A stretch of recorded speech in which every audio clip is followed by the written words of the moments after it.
안녕하세요. 영동고 통사 한국사를 강의할 박윤서 선생입니다.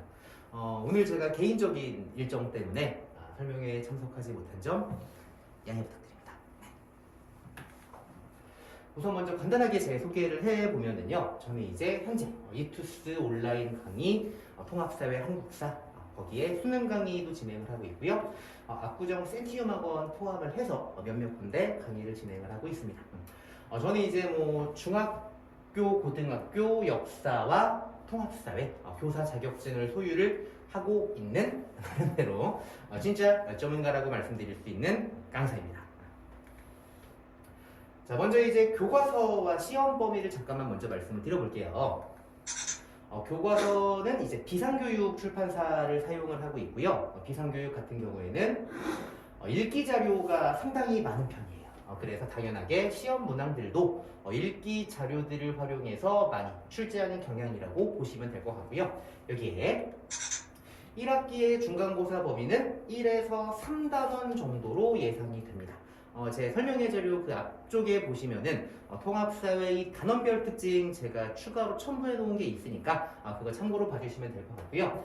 3단원에서도 3-1 중단원 정도 예상을 하고 있어요.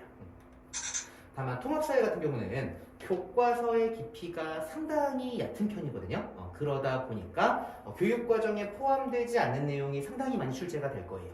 그래서 2단원 같은 경우에는 지리에 해당하는 단원인데 그냥 사실상 세계지리 과목을 압축해서 공부한다 이런 느낌으로 보셔도 될 정도로 교육과정 밖의 범위에서 상당히 많은 양이 출제가 되고 있습니다. 일단 1단원 같은 경우에는 쉬운 편이니까 간단하게 말씀드릴게요. 영동고 같은 경우에도 1단원에서 출제 문항 비중 자체도 별로 안 많기도 하거든요. 그나마 이제 행복의 의미와 기준에서 다양한 사상가, 철학자들에 대해서 나오는 편이긴 하거든요. 우리 어머님이 이제 생각해 보셨을 때 얘기만 들어도 조금 이제 뭐라고 해야 될까? 머리 아픈 플라톤, 아리스토텔레스, 이런 사람들 나오는 게 행복의 의미와 기준이라는 단원인데 1단원 치고 어렵다는 거지 다른 주제들 대비 엄청나게 어렵거나 그런 주제는 또 아니라는 점 말씀을 미리 드리겠습니다. 반면에 이 2단원 같은 경우에는 영동고 통합사회에서 거의 절반에 가까운 문항이 2단원에 집중적으로 분포가 되어 있다고 보시면 돼요. 저도 그래서 1단원 같은 경우에는 좀 뒤로 미루고 쉬우니까 좀 뒤로 미루고 어려운 2단원부터 좀 많이 진행을 할 거라고 예상을 하시면 될 것 같고요. 2단원 같은 경우에는 가장 대표적인 유형이 이제 기후 그래프를 던져주면서 해당 기후가 어떤 모습을 가지고 있느냐, 그리고 그 지역의 생활 모습이나 문화가 어떻게 되느냐, 이런 식의 문항들이 나올 거예요. 이따가 예시 문항을 통해서 다시 한번 말씀을 드리게 될 거고요. 그 다음에 3단원 같은 경우에는 3-1 중단원이 바로 산업화와 도시화에 관련된 단원입니다.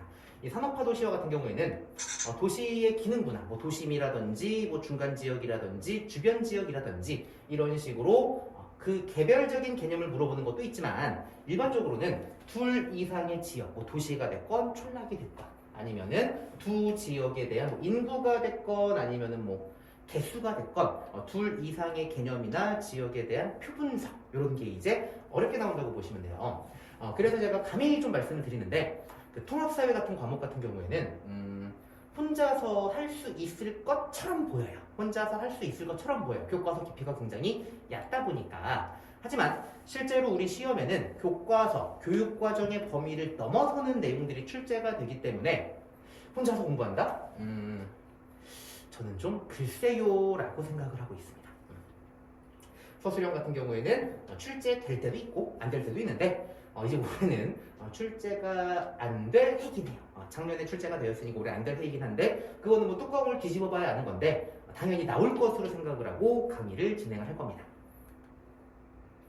유형을 보시면은요 이런 식으로 표를 던져주는 거죠. 그나마 이 개념 같은 경우에는 편의점과 대형마트를 비교하는 것이기 때문에 개수에서 이제 압도적으로 차이가 나요. 압도적으로 차이가 나기 때문에 요거가 주어져서 굉장히 찾기는 쉬웠는데 이 두 개 밑에 있는 요 그래프라든지 위에 있는 표 두 개 중에서 만약에 밑에 있는 것만 출제를 했으면 난이도는 조금 더 많이 올라가지 않았을까. 실제로 이런 식으로 표라든지 그래프를 분석하는 문항이 일반적으로 출제가 되고요. 보시다시피 두 개 이상의 개념을 지금 비교시키고 있는 문항이라고 보시면 돼요. 이런 문항들이 어렵다고 하는 게 아니라 그냥 N간한 문항들은 다 두 개 이상을 비교시킨다. 이렇게 생각을 해두시는 게 맞습니다. 자, 그 다음에 다음 문항 같은 경우에는 여기 이제 지리 파트에서 나온 건데요. 기후 그래프를 거의 그냥 생으로 기억을 해야 돼요. 그래서 쾌펜의 기후 구분에 따라서 요 기온이 얼마 이상이고 강수량이 많은 달과 적은 달이 얼마랑 차이가 나기 때문에 여기 기후가 사바나 기후다. 아니면 여기 기후가 기온이 1년 내내 비슷하기 때문에 고산 기후다.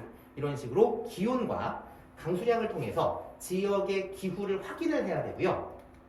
그 다음에 백야 현상 등등등 나타나는 자연 현상도 있지만 변홍사가 유리하다 등등등 생활 모습도 함께 물어본다고 보시면 돼요.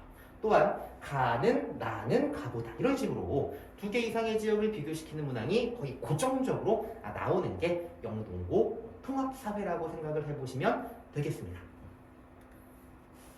이 그 다음 문항 같은 경우에는 이게 제가 생각하는 엄밀히 말하면 그 3-1 단원에 포함되는 단원은 아니라고 보고 있어요. 물론 학교 선생님이 수업 시간에 말씀을 했죠. 저도 이제 학생들한테 얘기를 드릴 때 양당제, 다당제에 대해서 말씀하셨어요. 그렇게 말씀을 하시니까 저도 이제 그럼 이렇게 출제가 되지 않을까라고 이제 예상을 했던 부분이거든요. 정당 선택폭이 높으면 다당제, 적으면 양당제 이런 느낌으로 표 자체는 어렵지 않을 수도 있어요. 학생들이 어느 정도 그 사회적인 것에 대한 기본적인 배경 지식이 좀 있다면 표 분석 같은 거는 크게 어렵지 않았을 수도 있는데 오히려 그게 좀 부족한 친구들 그런 친구들 같은 경우에는 양당제? 정당 선택의 폭이 뭐지? 그리고 오히려 이 말도 몰라요. 전국 안정이란 말을 은근히 모르시더라고요. 제가 감히 말씀드리건데 우리 학생들, 자녀분들은 영어는 감히 말씀드리건데 저보다 훨씬 잘할 거예요. 저보다 영어는 훨씬 잘할 건데 국어 능력이 상대적으로 떨어지는 친구들, 특히 어휘력이 떨어지는 친구들이 상당히 많아요. 정국 안정이 무슨 말인지 몰라가지고 개념을 잡지를 못한다. 이런 경우도 종종 생기거든요. 그래서 제가 이따가 마지막에 다시 말씀드리겠지만 저는 강의할 때 개념 어휘 이런 거에 대한 설명도 나름대로 꼬박꼬박 집중적으로 하는 편입니다. 그리고 서술형 문항 같은 경우에도 굉장히 생소한 주제 중에 하나라고 보시면 돼요. 태풍이야 어려운 주제가 아닌데 혹시 어머님들 아시려나요? 기억하시려나요? 위험 반원 혹은 뭐 가항 반원 어느 방향으로 태풍이 흐르는데 어느 반원에 속해 있기 때문에 피해가 더 컸다. 이런 식으로 출제가 되는 문항이었다고 보시면 돼요. 단순히 기본적인 개념 그동안 우리 아이 같은 경우에는 뭐 사회적으로 이리저리 많이 경험을 해봤으니까 이런 거 안 어렵겠지. 어려워요. 영동고 같은 경우에는 특히 통합사회가 주변 학교들보다 더 어렵게 출제된다고 생각하시면 됩니다. 자, 그 다음에 이제 한국사를 말씀을 드릴 거고요. 한국사 교과서 같은 경우에는 이렇게 생긴 그 시마스 교과서를 사용을 해요. 일단 일반적으로 많이 이제 선택하는 교과서는 아니다 보니까 학생들도 조금 이제 어려워하는 교과서 중에 하나가 시마스라고 보시면 됩니다. 제 근데 나름대로 판단은요. 본문 내용이나 자료, 사료가 나름대로 균형을 좀 이룬 축에 속한다. 제 판단은요. 다른 교과서들에 비해서. 그래서 당연하게 교과서 내 자료와 본문 내용이 콜라보레이션 돼가지고 많이 출제되는 게 이 시마스 교과서라고 보시면 됩니다. 1학기 중간고사의 범위는 1단원 전체는 아니고 1단원 일부라고 보여지고 있는데요. 통합사회가 이제 총 4개 단원이에요. 4개 단원 중에서 1단원의 범위가 상당히 많거든요. 선사시대부터 조선시대까지가 1단원의 범위예요. 근데 여기 같은 경우, 영동고 같은 경우에는 조선시대 전체까지는 아닐 것 같고 조선시대 한 초기, 많이 나가면 중기. 왜냐하면 학교 선생님들도 1단원 양이 많은 걸 알고 계시다 보니까 아마 시간적, 물리적인 시간이 안 나와서 1학기 전범위가 시험 범위에 포함될 확률은 그동안 별로 없었다고 보시면 됩니다. 자, 그래서 1-1단원 중단원 같은 경우에는 고대국가, 흔히 우리가 얘기하는 선사시대, 삼국시대 및 남북국시대를 얘기하는 거고요. 흔히 나오는 주제가 왕들의 업적을 물어보는 거예요. 흔히 나오는 주제는 왕들의 업적을 물어보는데 단순히 왕들의 업적을 물어보는 단순한 문제도 있지만 시기, 학생들이 또 어려워하는 게 시기 문항이잖아요. 특히 삼국시대 같은 경우에는 고구려만 쭉 알고 끝나는 게 아니에요. 백제만 쭉, 신라만 쭉 알고 끝나는 게 아니라 고구려가 이 시기일 때 백제 혹은 신라는 무슨 시대였는가 이런 식으로 이렇게 고구려, 백제, 신라 등 각각 개별적인 가로줄만 물어보는 게 아니라 동시대에 무슨 일이 벌어졌는지를 물어보는 사료줄도 물어보기 때문에 삼국시대 같은 경우가 특히 시기를 물어보는 문항을 학생들이 어려워한다고 보시면 돼요. 그 다음에 이제 2단원은 문화 파트인데요. 문화에서는 보통은 불교와 도교와 같이 종교 관련된 문항이 보통은 출제가 됩니다. 당연하게 스님들 문항이 좀 난이도가 높겠죠. 3단원 같은 경우에는 역시 마찬가지로 업적이 기본적으로 나오게 될 텐데 여기에 학생들이 또 어려워하는 게 뭐냐면 각종 제도사라고 보시면 돼요. 뭐 고려시대 때 이성육부가 어떤 구조로 돌아가는 것인지, 지방행정제도인 오도양계가 어떻게 돌아가는 것인지, 거기에 세부적으로는 과거제 등등등 관리 등용 제도 등 이 제도들을 또 학생들이 굉장히 어려워하거든요. 이 제도 때문에 또 어려운 게 고려시대라고 보시면 돼요. 차라리 고려시대 같은 경우에는 시기를 물어보는 것보다 이런 식으로 제도 물어보는 문항들이 더 어렵다라고 판단해 보시면 될 것 같습니다. 그 다음에 고려의 사회와 사상 같은 경우에도 역시 여기도 마찬가지로 가족제도 등에서도 물론 출제가 될 수도 있긴 하지만 불교, 뭐 의상이나 진울 같은 스님들이 되겠죠. 나 의상이란다. 죄송해요. 의천이나 진울 같은 스님들이 되겠죠. 아니면 역사책, 심지어 역사책 같은 경우에도 시기를 구별해서 물어볼 수도 있어요. 고려 전기에는 삼국사기, 고려 후기에는 삼국유사나 뭐 제왕운기 이런 느낌으로 역사서마저도 시기로 물어볼 수 있기 때문에 체감 난이도도 마찬가지로 높은 편이다 라고 보시면 될 것 같고요. 조선 초기까지가 작년, 재작년의 시험범위였었는데요. 요거 같은 경우에도 마찬가지로 왕들의 업적, 뭐 태종이건 세종이건 세조건 성종이건 왕들의 업적에다가 역시 마찬가지 제도, 의정부 6조 체제라든지 8도 체제라든지 이런 제도 등에서 역시 마찬가지로 조금 어렵게 출제가 될 수도 있을 것 같습니다. 나머지 부분은 기말고사 범위로 예상을 하고 있고요. 자, 이런 식으로 이제 거의 압도적인 비중으로 사료 제시문이 출제가 될 거예요. 이 사료 제시문이 나왔을 때는 다른 거 다 필요 없고요. 키워드를 찾을 수 있느냐 이 싸움이거든요. 키워드를 찾을 때 뭐 태학 요거를 보고 소수리망을 찾아야 되는 거고 경부라든지 아니면은 뭐 건원이라든지 이런 키워드를 통해서 각각 왕이 누구인지를 찾아야 돼요. 근데 거기에 끝나는 게 아니라 가번은 고구려왕이고 소수리망, 나번은 신라왕이에요. 버풍왕, 고구려 왕과 신라왕 공통점을 물어보긴 했는데 여기 같은 경우에는 사이시기용으로 물어보게 되면은 또 벙찌게 만드는 거. 이런 문항들이 보통은 삼국시대용으로 난이도를 높이는 방식이라고 보시면 돼요. 자, 그 다음에 이런 식으로 또 학생들이 가장 싫어하는 문항이죠. 말 그대로 사이시기 혹은 뭐 순서 이런 걸 물어보는 문항이 학생들이 제일 어려워하는 문항이에요. 고려시대 같은 경우도 마찬가지긴 한데 저는 그래서 한국사를 강의할 때 다른 거 다 제쳐두고 뭐부터 하냐면 시대 구분부터 할 거예요. 고려 초기는 언제부터 언제까지 뭘 계기로 바뀌는 건지, 고려 후기는 뭐부터 시작하는 건지, 뭘 계기로 무신 집권기와 원간섭기로 바뀌는 건지 시대 구분하는 게 저는 먼저라고 생각을 해요. 시대에 대한 전반적인 흐름을 먼저 파악하고 나서 세부적인 걸 살을 붙여야지 시대의 흐름이라는 뼈대 없이 살만 붙이면 나중에 큰 고생을 한 경우가 많이 보였거든요. 그래서 공부를 하실 때에도 시대 구분부터 그리고 세부적인 내용은 그 다음에 살을 붙이는 걸로 이렇게 진행을 하는 게 저는 맞다고 생각을 하고 있습니다. 그리고 행정리 제도와 관련해가지고 이게 고려시대 오도양계를 물어보는 거예요. 물론 지도상에서 이렇게 천리장성이 그려져 있기 때문에 이걸 찾는 게 쉬운 친구들도 있었는데 가번은 양계 중에서도 북계, 나번은 오도의 일반 행정구역이잖아요. 그래서 각각 어떤 특징이 따로 있는가 이거를 파악하는 게 또 제도사에서 거의 무조건적으로 영동고에서 제시하고 있는 유형 중에 하나라고 보시면 되겠습니다. 자, 서술형도 마찬가지로 이런 식으로 사료가 나왔는데요. 서술형도 똑같아요. 사료 분석 문항 똑같습니다. 키워드를 찾으셔야 돼요. 키워드를 찾고 뭐 집현전 이런 키워드 찾고 이 두 번째 제시문 같은 경우에는 제가 많이 얘기하는 의정부 서사제와 육조 직계제라는 걸 기교시키는 문항이라고 보시면 돼요.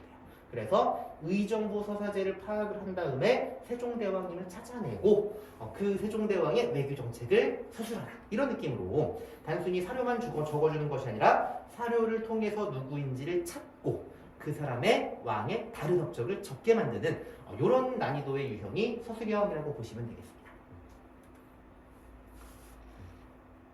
자, 이거 제가 잘못 적었네요. 자, 수업 특징 같은 경우에는 죄송해요. 제가 일정을 잘못 적었네요. 네, 토요일이 아니고 화요일 저녁 6시부터 9시 30분까지 진행을 할 거다. 이렇게 보시면 될 것 같고요. 죄송해요. 제가 잘못 적었습니다. 네, 제가 이거 수정을 못 봤네요. 자, 화요일 오후 6시부터 저녁 9시 30분까지 강의는 진행이 될 거고요. 공부는 당연히 저는 구조라고 생각을 하고 있습니다. 그래서 강의, 교재, 필기, 과제, 테스트로 이어지는 나름대로는 뭐 깔끔하고 완벽한 체계라고 생각을 하고 있습니다. 그리고 이게 생각보다 저는 중요하다고 보고 있거든요. 학생들이 저녁 때 와가지고 공부를 또 하잖아요. 학교도 끝나고 피곤한 몸을 이끌고 공부를 할 텐데 재밌는 부분을 할 때는 집중해서 공부하겠지만 어쩔 수 없이 사람이다 보니까 제가 강의할 때 얘기하는 거 일부 놓치는 부분도 생길 거고 필기하는 내용들 일부 놓치는 부분도 많이 생기더라고요. 저는 그래서 반드시 강의할 때 요 필기 노트 먼저 반드시 머릿속에 다 넣고 시작하자 이렇게 얘기를 하거든요. 그래서 필기 노트를 제공을 하는 게 제가 이걸 주고 원쪽을 해봤는데 안 줬을 때보다 확실히 제공을 했을 때가 점수가 더 잘 나오긴 하더라고요. 자, 주요 체크라고 이제 보시면은요, 저는 이제 개념어 설명 제가 많이 드리는 편이거든요. 그래서 개념어에 대한 이해가 부족하면은 아는 내용이라고 하더라도 정답을 못 적을 수밖에 없습니다. 특히 서술형 같은 경우에 문장 형태는 다소 애매할지 몰라도 채점 기준이 키워드가 있고 없고 차이라고 보시면 되거든요. 그래서 개념어에 대해서 제대로 적었으면은 문장이 다소 어색하더라도 정답을 해주는 경우도 있어요.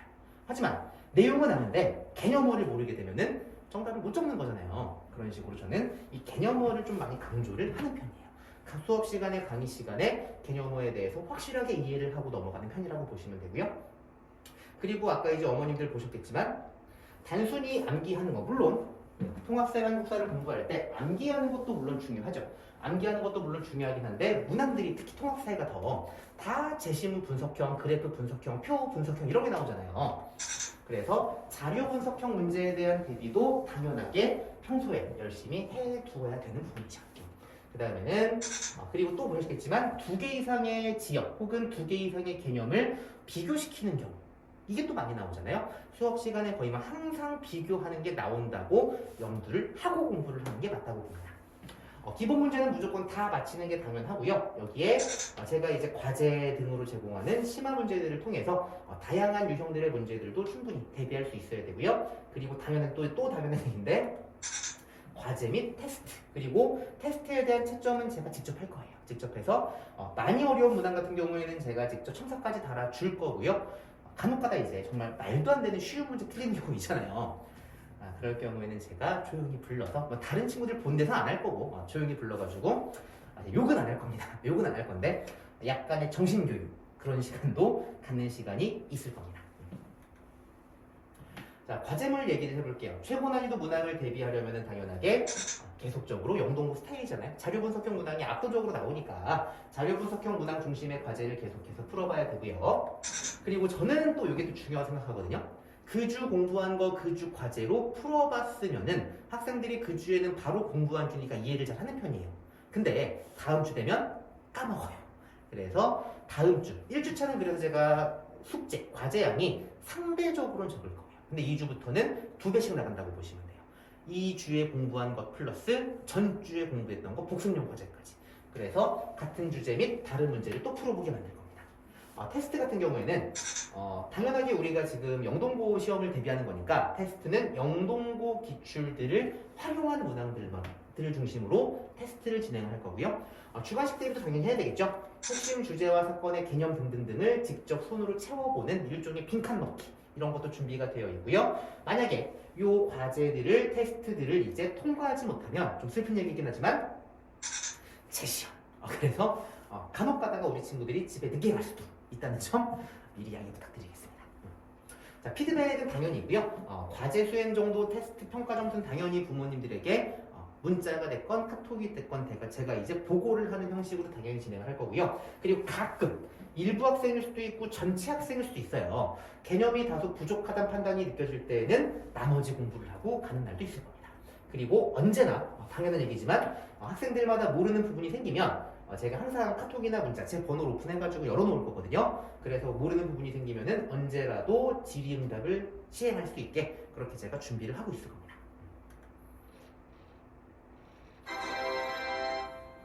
요거는 이제 슬로건이에요. 수업은 재미있게, 결과는 감동 있게. 1등급 킹메이커 박준석이었습니다. 감사합니다.